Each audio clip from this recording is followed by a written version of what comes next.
How to deposit or withdraw on Binance Exchange crypto app tutorial. To deposit or withdraw on Binance Exchange, simply open the Binance application. In my case, I'm on the light version and not the pro version.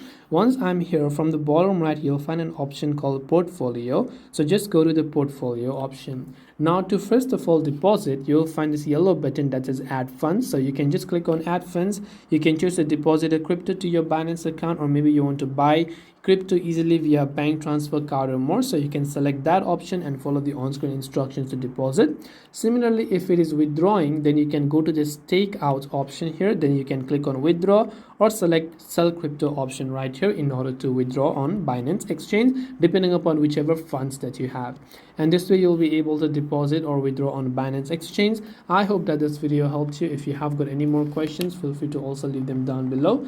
Thank you for watching till the very end of this tutorial, and see you soon in our next video.